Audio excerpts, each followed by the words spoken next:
Good evening, everybody. Thank you, Eric. Good evening, everybody. We would like to welcome you to the City of Hermantown Planning and Zoning Commission meeting for January 19th, 2022. It's currently 7 o'clock in the evening. We're going to start this evening with a roll call of the commission members. Valerie Roulette. Here. Samuel Clark. Here. Beth Wensloff. Here. Buckley Simmons. And Counselor Geisler. Here. Thank you. Second off, with this evening, we are looking for an approval of this evening's agenda. Can I get a motion, please? Sam Clark, I'll motion to approve this evening's agenda. Thank you for that. Can I get a second? Simmons, a second. Thank you. All in favor? Aye. Aye. Motion passes. Up for number 3 this evening is the approval of the minutes of the November 16th, 2021 regular meeting. Can I get a motion for that, please? I'd motion to approve. Willett. Thank you. Can we get a second? Winslow, second. Thank you. All in favor? Aye. Aye. Motion passes. Number 4 is public discussion. Is there anybody here this evening to speak on anything that is not on this evening's agenda? Not hearing any, we'll move on to number 5. This evening's public hearings. We have 5A is an application by Sumis Construction, Inc. for a special use permit for the construction of a twin home / duplex on Levake Road. The property is located in an R3 residential zoning district. Eric, what do you have for us on this one? Great, thank you very much. If I could ask Mr. Wickland to put up the site location map, please, for this. Actually, go forward, the slide maybe number 12 or 13. There we go, thank you very much. So what we have before us this evening, this is a special use application for the construction of a 2-family residence at the property. It's located at 437X Levake Road. This essentially had been known as the outlot associated with this particular development that had been there for some time with the Grouse Ridge development there.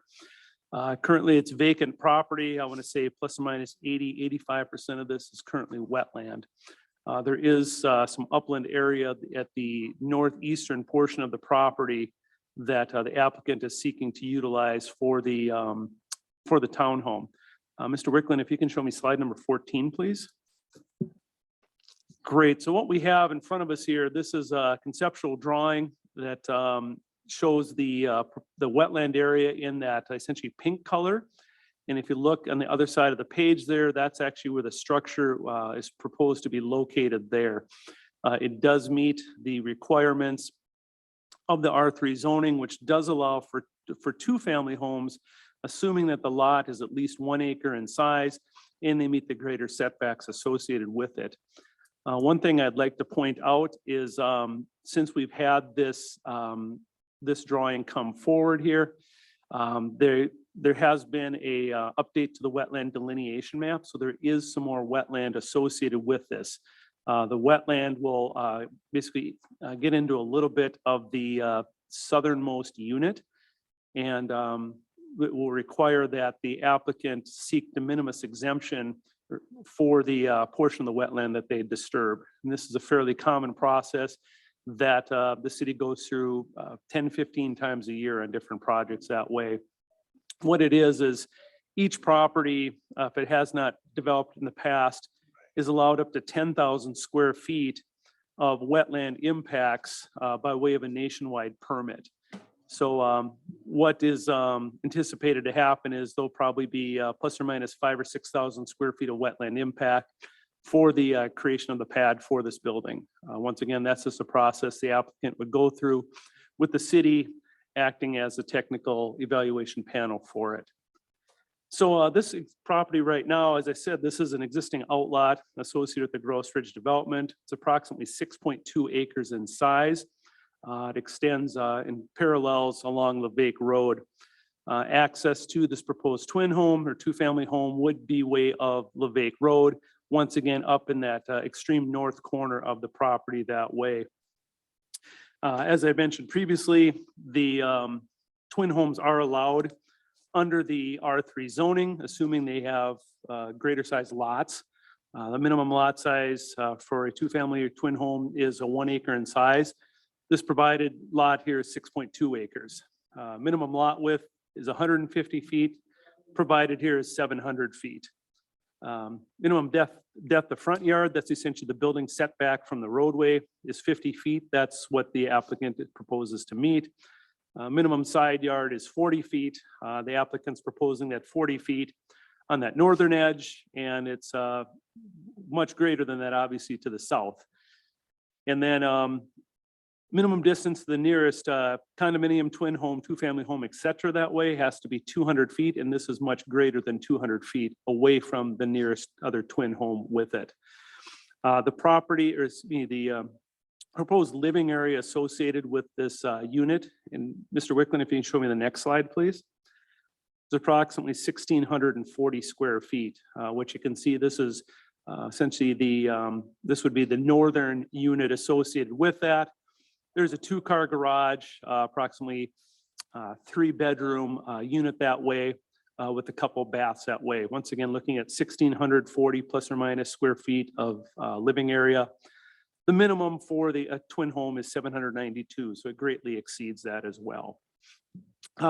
As far as utilities go, there are existing utilities on Lake Road. The applicant would be responsible to connect to those under their own cost. As I'd mentioned from the wetlands, there'll be a little bit more work they have to do as far as the technical evaluation panel. That's essentially an over-the-counter type of permit, so they'll be just working with that with staff. That does not need any sort of planning commission or city council approval associated with it. And then lastly, part of this, and Mr. Wickland, if you can show me slide number 13.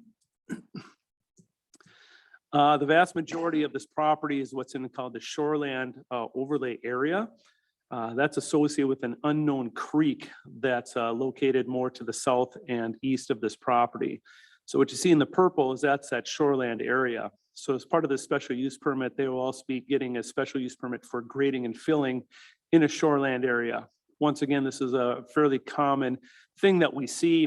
As you can see, even the home to the north is located within the Shoreland area. What it is, it just puts higher requirements on the grading and filling activities, amount of time that bare soil can be left open, and just the setbacks associated with any creek that way. Once again, this either meets or greatly exceeds any sort of setbacks from that creek standpoint because it is a little bit further away. So with that, that concludes my presentation, and I'd be happy to answer any questions that the Planning Commission may have. Thank you very much, Eric. Commission members, any questions or comments for Eric before we hear from the public? Mr. Chair, I just have one question I'd like, Eric, could you explain the process of the wetland determination and delineation and technical evaluation panel? Sure, be happy to. So what happens when there's wetlands evidence on a site? The city first looks at what's called the National Wetland Inventory. It's publicly available data that the city has access to by way of the St. Louis County Land Explorer. So this property showed that there was the presence of wetland for the National Wetland Inventory. What then happens is applicant or property owner is required to contract with the wetland delineator. That's someone who has gone through training in the basically the observance and delineation of these wetlands. It's based on 3 different types of criteria. It's the vegetation, it's the presence of water, and it's the soil associated with it. So in the case of this particular property, the owner of the property engaged a local firm, MSA, to do the wetland delineation. That happened approximately October of 2021. And they had prepared that delineation that we saw originally with that map. Myself, as well as other members, what's called the Technical Evaluation Panel, that would be St. Louis County Soil Water Conservation District, as well as the state of Minnesota, and they're known as Bowser, the Board of Water and Soil Resources. And then with the Corps of Engineers being another present member, but a non-voting. What we do is after delineation has been submitted, we visit the field and determine if that delineation is correct or if it needs to be changed. In the case of this particular project, the Bowser representative indicated that there appeared to be more wetland associated than what was shown on the drawing that we saw. In the meantime, MSA has gone out there and redelineated the property that showed a little bit greater extents of wetlands on this site. So what would then be required is once assuming this project receives approval by the city council, that the applicant or the owner would then work with that delineator to submit what's called basically a notice of impact. As I had mentioned previously, is each property, if it's not already been impacted with wetlands, can receive up to 10,000 square feet of wetland impacts. So that's what they would be looking for, is what's called a de minimis exemption, once again, which is a nationwide permit, which this would fall under. And that's something that I create what's called a notice of application, then a notice of decision. I send that out to the other board members, other TEP panel members, once again, St. Louis County, state, and then the Corps of Engineers for any comment that they have.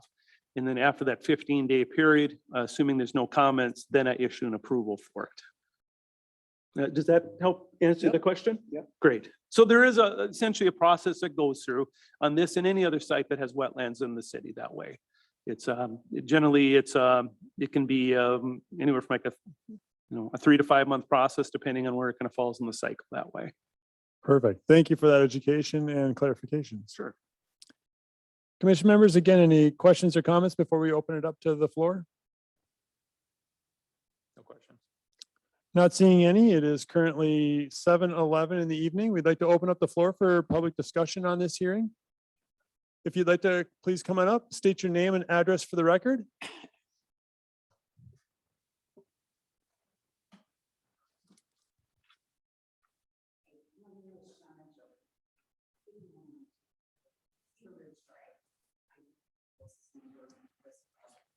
Okay.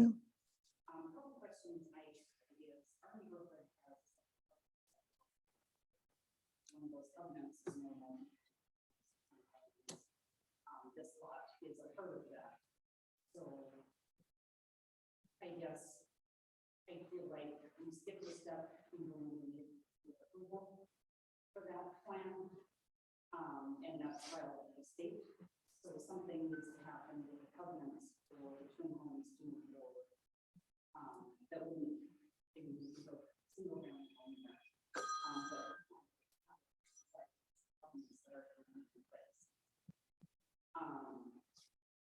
That being said, another question, and maybe we can clarify, is how is this project being accessed? Currently, where the building is supposed to happen, there's no road right there. So we're either coming off the lake, but currently Cedar Ridge Drive doesn't go through all the way. So are they coming in off Cedar Ridge? Are they coming off? How are they accessing this project? Obviously, I think accessing off Cedar Ridge is closer, but could create a number of problems for residents. And it's Potential new homeowners using it as a. Yep. driveway, Yeah, look at that. using the public driveway instead of having a proper road or having a driveway. So, one, I guess, I don't know that this should be considered as it stands because of our covenants. Secondly, if any project is going to move forward, it would be nice to know how the traffic flows.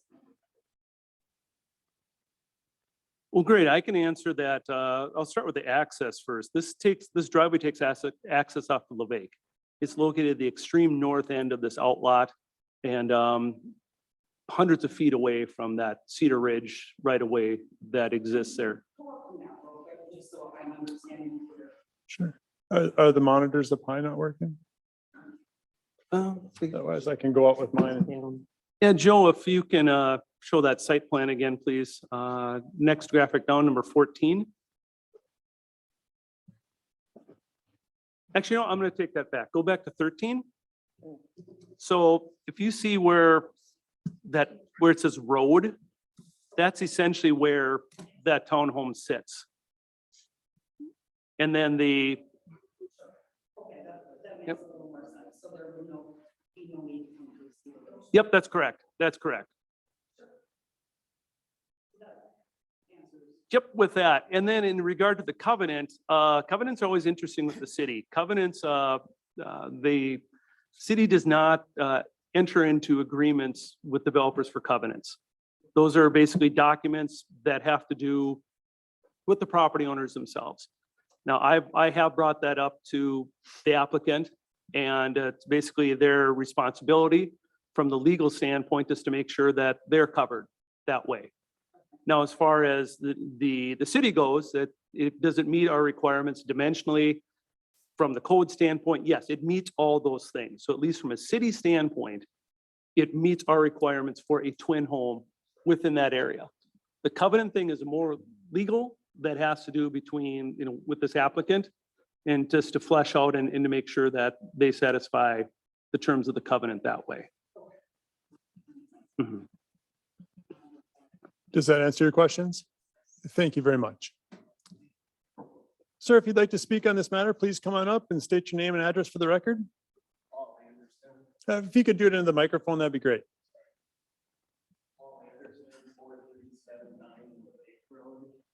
And I am close. They're gonna be 40 feet out of my property line, and I'm happy, fine, in building the house there. It's already addressed the one problem, because I do know that right now. It's like that. And there is wetland and studying about 60 feet from my property. It's the first. So with what was on the website about this has been done, I do believe it is complete. There is quite a bit of that. That was done about 4 years ago before the previous owner died. And those are all marked trees. The other question I have, is maybe now that the wetland, how high, how much fill the ground level of the house, how high will it be? In that one, I would ask the applicant, Mr. Sumis, to address that if he has that idea. I'll dial back to that wetland. As indicated that the new delineation was done here this fall. And once again, it was reviewed by the state that way. So yes, there will be some wetland impacts associated with it. And there is a process to go through for that. Yep, so with that, but I would invite Mr. Sumis, if he's able to answer that question regarding what they anticipate as far as how this would be built, potential elevation with that, relation to the roadway, et cetera, that way. Thank you, sir.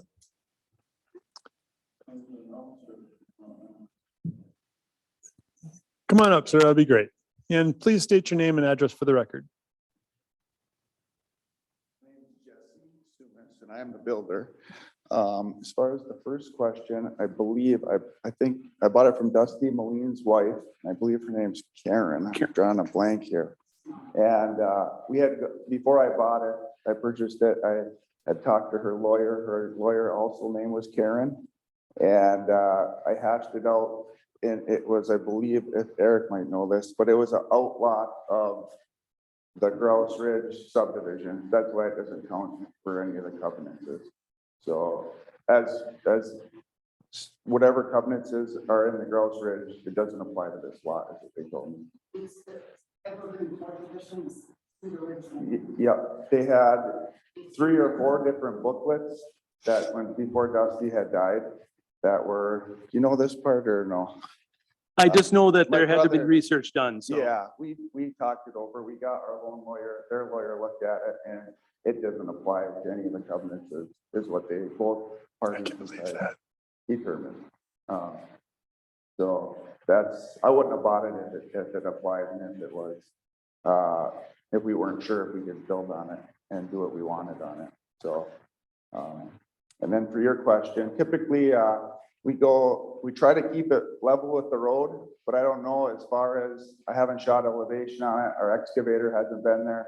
But obviously we want proper drainage, and if it's real low, I'll probably have to bring it up. And I know your garage is maybe 2 or 3 feet up in the air compared to that lot. Or- I believe when I, it was about 4 feet. Yeah, so I'm gonna have to bring in fill to get proper drainage, and like I said, we like to keep it flat with the road, but if there's an incline, we have to bring it up, we have to bring it up. So, Are you bringing it up 4 feet? no, probably wouldn't, I'd do the minimum that I would have to do, because obviously dirt is extremely expensive to haul in. But there would be no drainage onto your property, if that's what you know, I'm not gonna put it higher than you, so all the water's draining on your property. So. Anybody else? Good enough. Commission members, any questions for the applicant this evening? So you're pretty comfortable that the covenant isn't an issue then? Yeah, like I said, before I purchased it, it was a 4-month process, I believe, that we were going back and forth with the city, with Karen's lawyers, with our lawyer to read all, because Dusty, no, his name's Dusty. It's not Dusty, that's his son, right? That's his son. Gary, before he died, had 3 or 4 different legal documents pertaining to this phase, that phase, the outlots. And obviously I didn't know what any of it meant. So we had her lawyer and then our lawyers look at it, and they came to the conclusion that it was an outlot and none of the covenants is pertained to this lot. And this is why he set it up. Gary put in 2 water lines, 2 sewer lines. It's all stubbed in already. So she claimed, Karen, that it was already approved many years ago. And that's why he brought in all the water sewer when they redid that road. Is So, that documented anywhere where the people in the development that are concerned about it could see?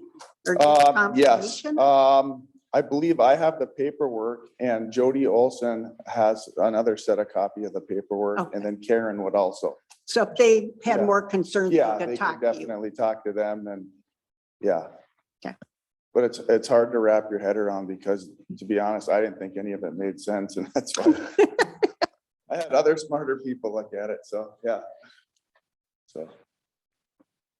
So that's obviously, I mean, when the city first saw that and read that in the development agreement, that there was, potential covenants that way, that's what we alerted people to it that way. And it appears that they've gone through the process to, at least during their due diligence, to answer those questions as well in their head. Okay.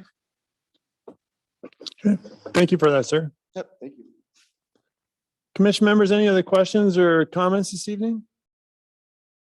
I just have one quick clarifying, kind of goes with Mr. Geisler's question, just with the wetland delineation, having had it done in the fall. Is there any, how do the seasons change what that delineation might be? For example, if we get a ton of snow in the winter and someone goes and does a evaluation versus, a dry fall. I mean, does that factor into what the wetland impact would be at all? That's why they have 3 different criteria between the presence of water, the soil, and then the vegetation. Because honestly, the soil is the biggest one. They have what's called oxidization, and they have augers that they come in and check it that way. And as Mr. Sumis alluded to, there's some really intelligent people out there, much more intelligent than I am. And that's why I lean on them, particularly the state, to verify these delineations. So the typical delineation season starts in May 15th, ends November 15th.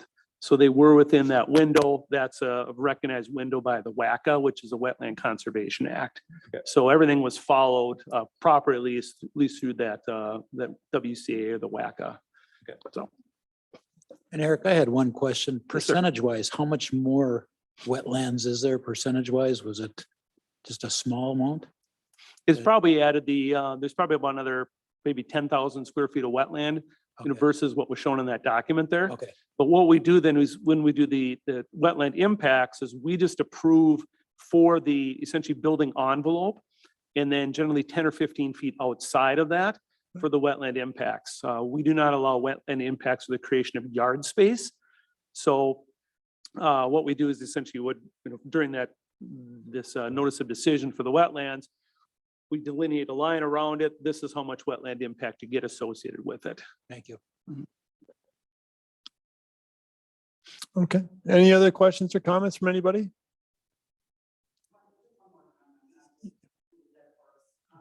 I don't think it'll change your opinion on whether you.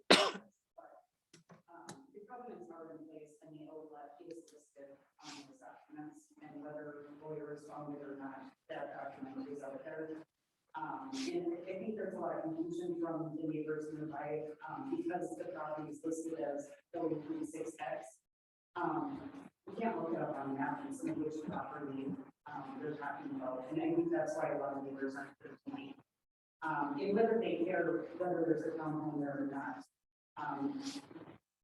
That covenant is still in place and the outlook is listed on there. So, and I can take a copy of that from you, you can also look it up. Yeah, and that's, she is right. It is on there, and that's why there was 4 different copies, and one copy oversees the other ones, and that's why the lawyers came together and said, absolutely right, this one does not have it.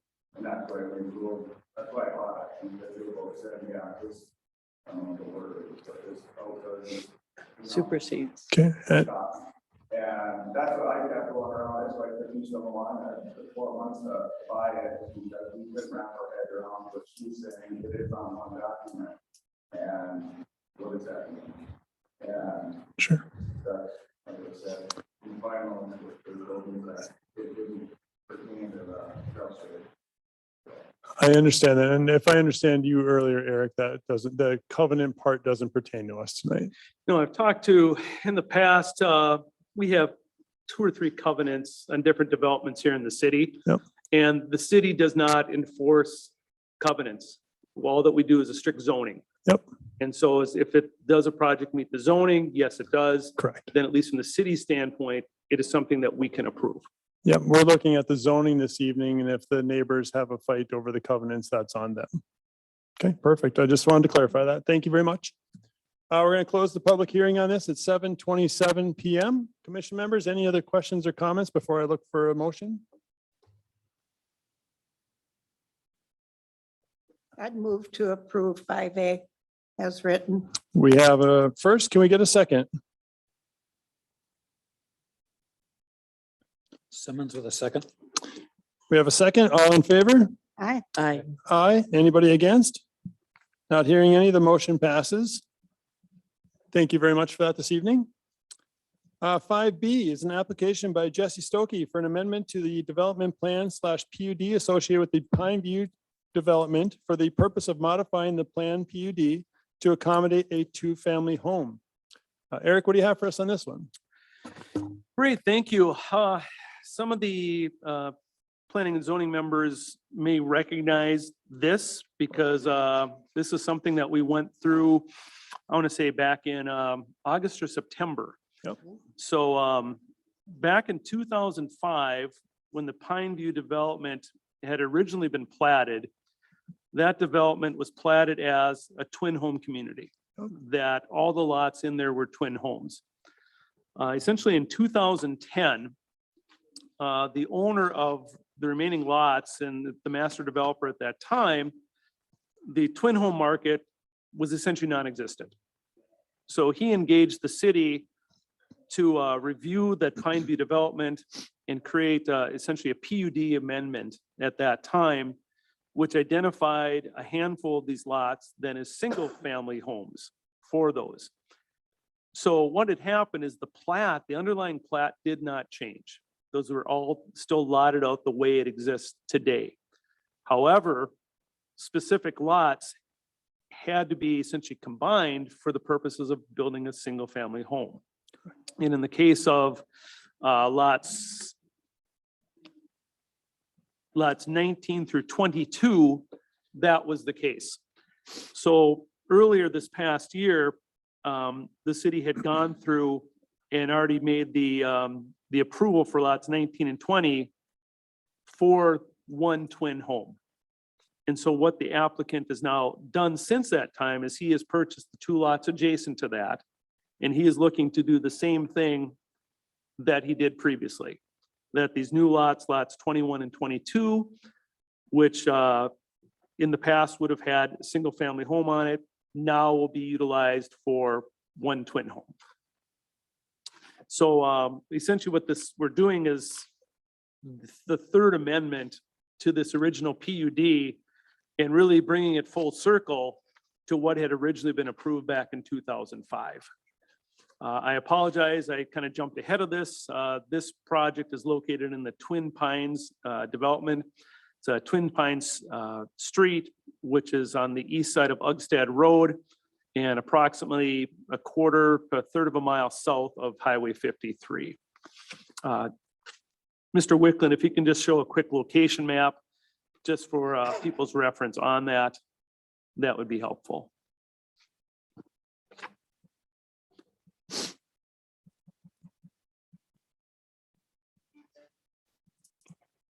Great, thank you very much. As I mentioned, there's Ugstad Road on the west side. Twin Pine Street exists, and then these two lots that we're speaking of today exist right there where it says site. Maybe while you're just on that, show the next document, please. This is the 2005 original plan development for it. As you can see, those two subject lots had that twin home on it. So that's what we're looking to create now again today, is to bring this back full circle for the owner of these lots to be able to build one twin home. If there's any questions, I'd be happy to answer them for you.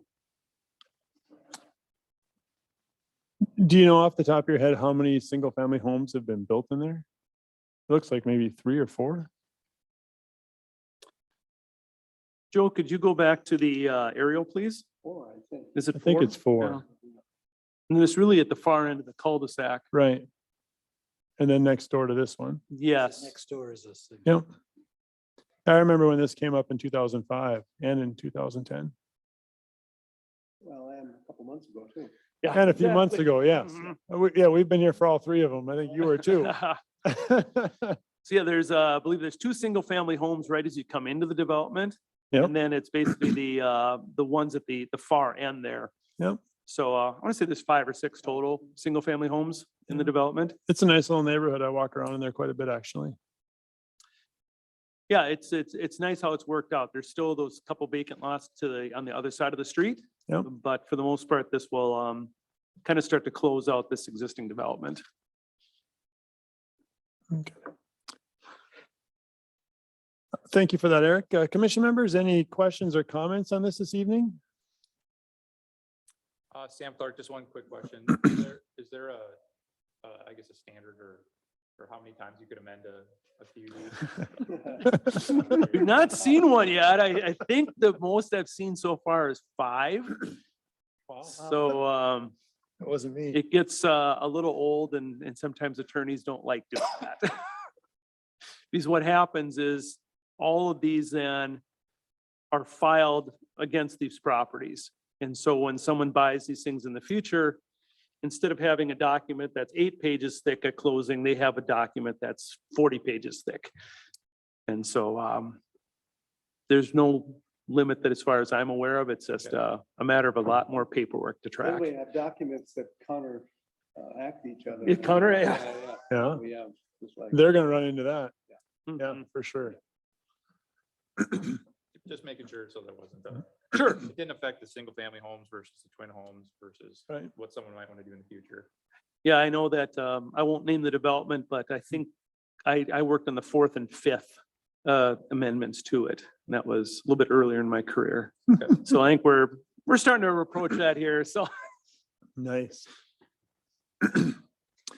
Okay, no other questions or comments at this point. We'll open up the floor for a public hearing on this at 7:34. If you're here to speak on this matter this evening, please come up to the microphone and state your name and address. No? Thank you for that. We'll close the public hearing at 7:34 as well. Commission members, any other questions or comments on this? No questions. No question. Not hearing any. Can I get a motion, please?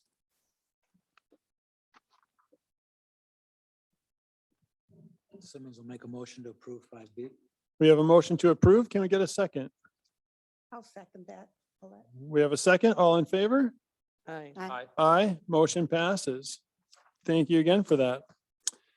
5C this evening is an application by Titan Premier LLC for a preliminary and final plat for the subdivision of 5 acres into 6 lots. The property is located at 5015 Radar Road and is located in an R3 residential zoning district. Eric, what do you have for us on this one?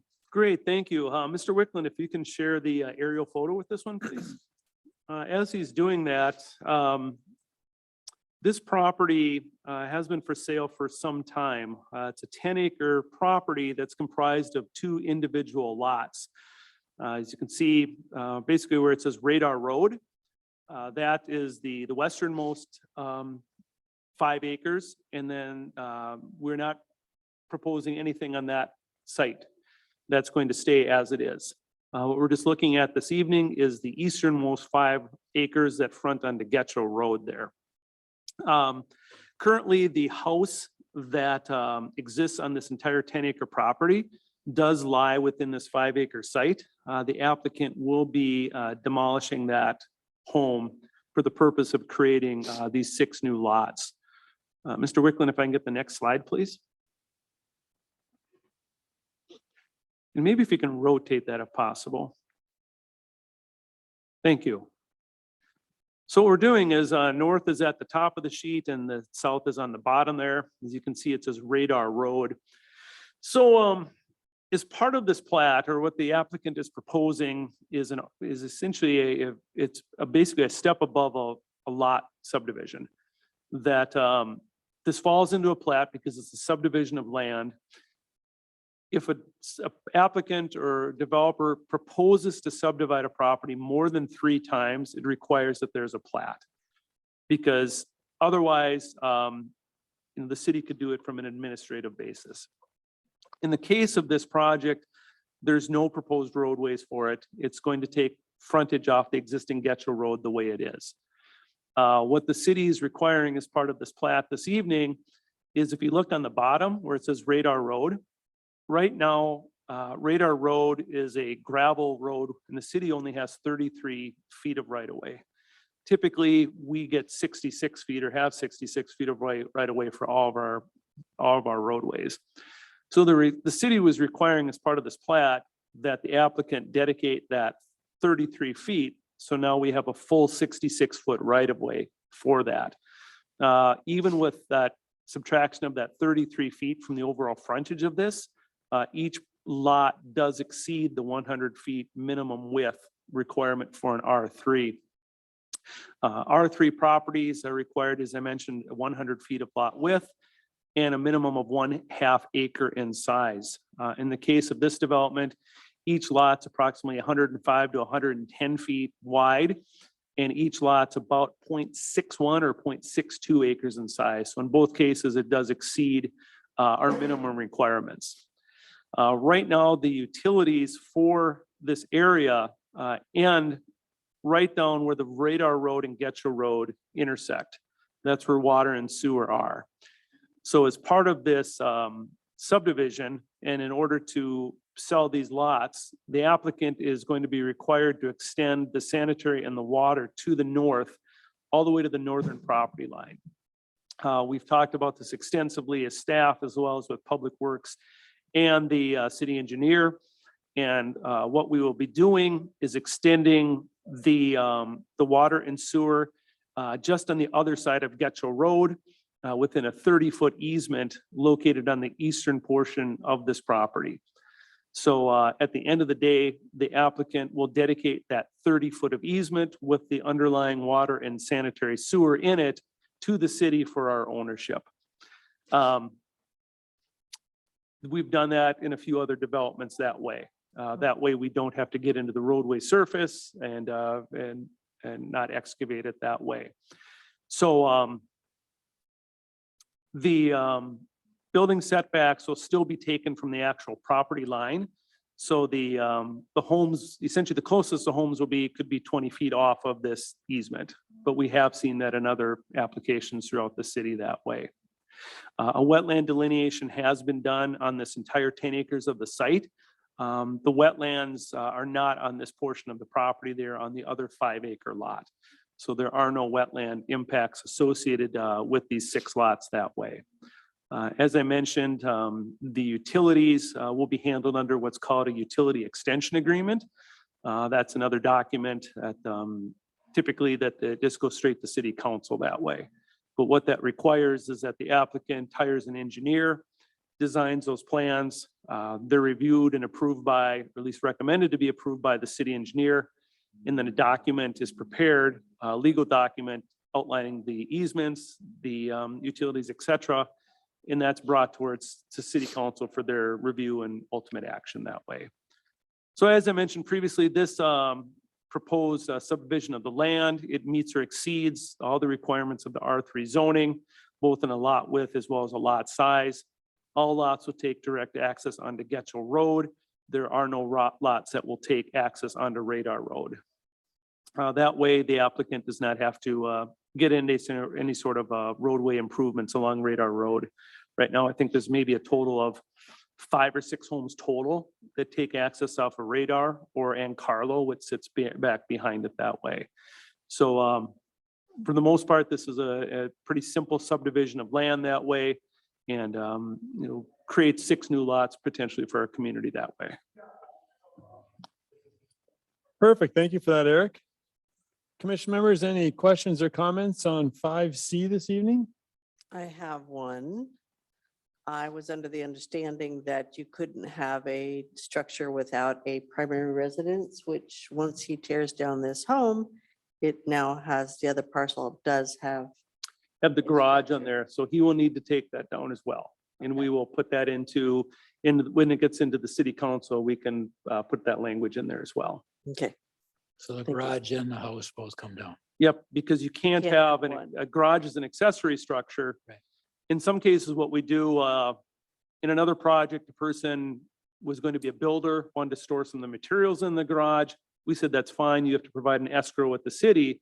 It's a substantial amount of escrow with the sunset date that it behooves the person to remove that structure. So we have 1 or 2 Or build a routes to be house. able to take things Right. down that way.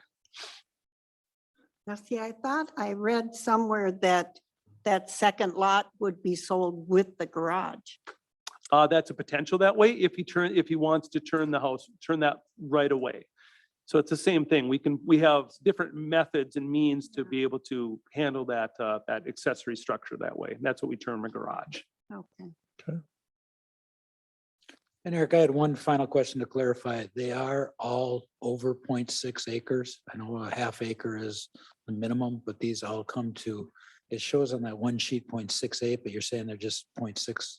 I believe like I said, They're all the same? they're all the same. Okay. Exactly. They're all approximately 106 or 110 by roughly 250. Okay. So I think they're coming in around 0.63 or so, just some quick math that way. But they do all exceed the 0.5 minimum, so. Thank you. And Mr. Chair, I have one question. What about people on the east side of Getchell if they want to connect to water and sewer? We've talked about that before, because that's what you start running into, is in that case, water's extended. You either getting into open cut or maybe boring under the road that way. Because right now, I believe there's 1 or 2 properties on the east side there. What the city can do is notify those people that this is happening. And while you at least have an open trench for that work, that's about the best time that people can try to bore under How there. do they just have to pay a utility connection fee and that's it? That's been a big question from the city staff, to tell you the truth. Right now, I mean, That's a good move. lunch, but that looks like a free. That's a good move. I would do it in a heartbeat. it's the closest thing you can find to a free lunch. And honestly, the city is looking at, and this is a bigger picture, looking at accessibility and availability fees, just because of things like that. We've had developers ask us as well, when they hook up, I should be reimbursed for that. No, you're not. Hmm. So, yeah. But it is true, because right now, standard fees are between water and sewer hookups are $2,000 plus or minus. Yeah. I mean, obviously, there's a cost incurred with getting over there. But, this is a bigger question that the city is looking at, not only on some of these existing, but some of our mains that we have as well. And one last question, is the sewer going to be gravity? Or does Yes, it- it'll be yeah, gravity. it will be. Yep. Yeah, if you look at the map, my brother's house was right where road is for Getchell Road, so he was right across Radar Road from this. This would be a nice little addition to that area. I like it. I think it's a great use of that They're spot. beautiful, like all Yeah. the big pine trees and. Yeah, high grass. I mean, I remember watching the guy back there cut that big lawn right there. He used to drive in circles with his John Deere out there for a long time while we'd sit on the deck at my brother's house. It's a beautiful site. And, you know, staff and the applicant looked at this for a long time. And, you know, was there different ways to subdivide this lot and realize more out of it? And at the end of the day, you could never make the numbers work. Mhm. Right. Between the cost of purchasing the land, which I think was in excess of $300,000, Oh. and then the cost of the utility work, which will be another 300,000 plus, it just couldn't make it work. Right. And even on this, you make money at the end of the day, but it's Not much. not much. No, So it's, but it's honestly, it's the path of least resistance. Yeah. And it's nice 6 lots that'll be, like I said, easily obtained lots. no, I think it's a great spot. Mhm. Yeah. Any other questions or comments this evening? Not hearing any. I look for a motion on 5C. Uh, Do we need uh, a Public hearing on that? Yes, I don't know, Mr. Wickland, is anybody in the waiting room on this?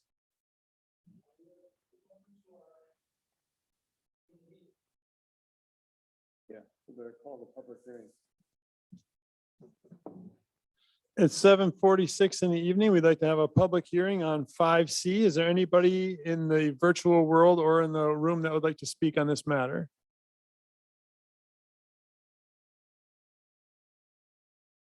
Sorry, my screen doesn't work. Is there anybody in there, Joe?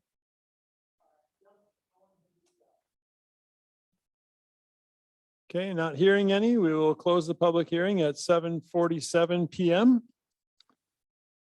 Again, commission members, any questions or comments on this evening?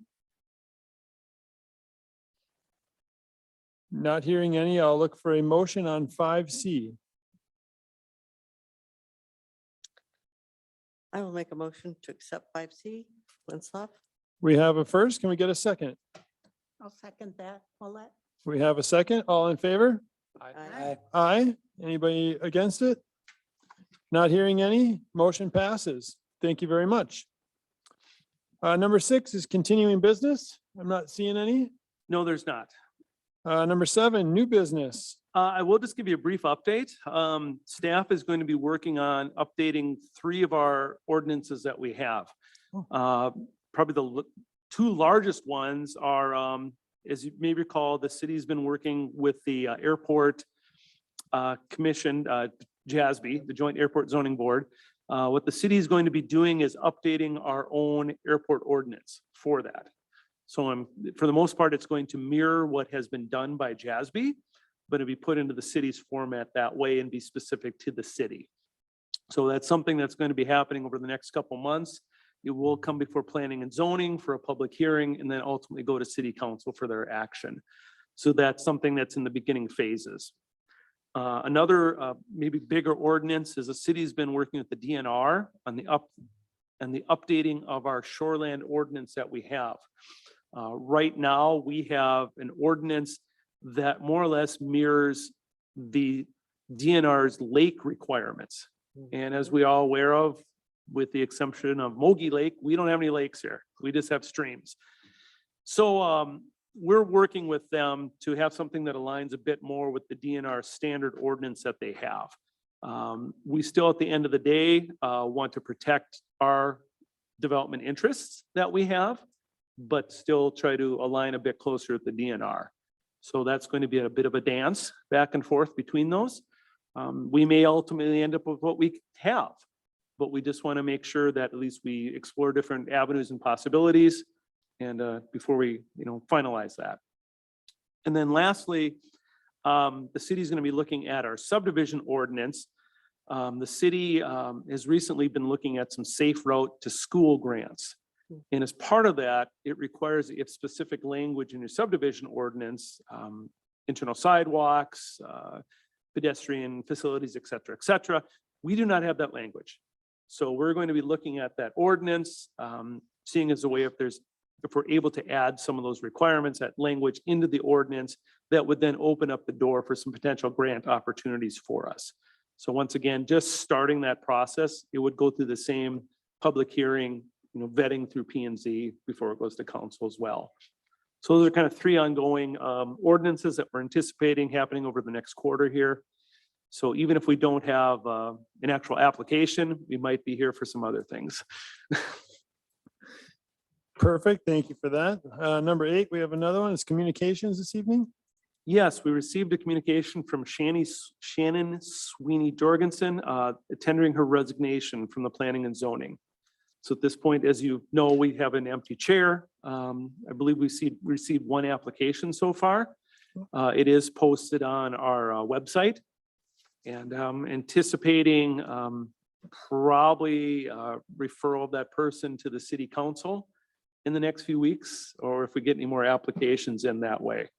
So it is Right. something that we're looking It to was in the fill. newspaper too. Is it in the newspaper as well? Great. Yeah, yeah. Perfect. So, but so far, one application. Okay. Number 9, commission member reports. Valerie Roulette, None. Samuel Clark, No report. Beth Winslow, No report. Buckley Simmons, No report. and myself, nothing this evening. We will look for a motion to adjourn. Mr. Geiser, did you have one? No, I don't have it. He doesn't have anything to say. I started my truck, so. very- I started mine too. Can we get a motion to adjourn this evening? Simmons with a motion to adjourn. Can we get a second? Sam Clark with a second. Thank you. All in favor? Aye. Aye, motion passes. We'll close this evening's meeting at 7:51 PM. Thank you very much, everybody.